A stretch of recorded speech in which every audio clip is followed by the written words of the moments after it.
ফরজ গোসল করার পদ্ধতি হলো, আপনার গোসল ফরজ হলে বাথরুমে গোসলখানায় গিয়ে সর্বপ্রথম আপনার শরীরের যে জায়গায় নাপাক লাগছে বা কাপড়ের যে জায়গায় নাপাক লাগছে সেই জায়গাটা কি করা, পরিষ্কার করে নেওয়া আগে। যদি আপনার জায়গাটা চিহ্নিত থাকে যে এই জায়গাটা নাপাক লাগছে, ওই জায়গাটা ধুয়ে ফেলান।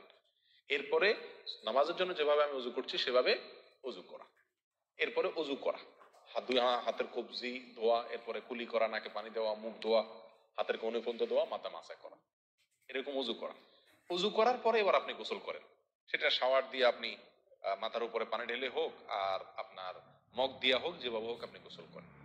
গোসল করা শেষ হয়ে গেলে, গোসল করে যখন বের হয়ে যাবেন, তখন যাওয়ার আগ দিয়া ওই যে পাও দেওয়া বাকি আছে উজুর, যাওয়ার আগ দিয়া পায়ের ওখানে পানি ঢেলে টাকনো পর্যন্ত পা ধুয়ে ফেললেন, বাস গোসল হয়ে গেল।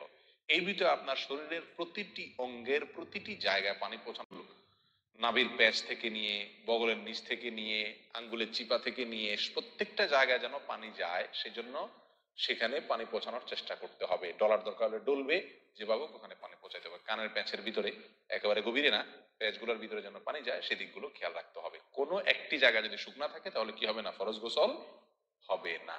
অতএব পরিপূর্ণ শরীর যাতে ধোয়া হয় সেদিকটা খেয়াল রাখতে হবে।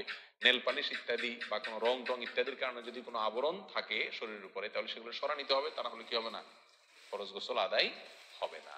কথা, প্রথমে শরীর এবং কাপড় থেকে নাপাকগুলো ধুয়ে নেব, এরপরে উজু করব পূর্ণাঙ্গভাবে, পা ধোয়া বাদে। এরপরে গোসল করব, আর বের হওয়ার সময় দোনো পাও টাকনো পর্যন্ত ধুয়ে তারপর বের হয়ে যাব। এই গোসলের সাথে আমার উজু হয়ে গেল। এই গোসলের পরে আর কি করার দরকার নাই, উজু করার দরকার নাই। অনেকে গোসলের পরে উজু করেন, এটা কোনো প্রয়োজন নাই।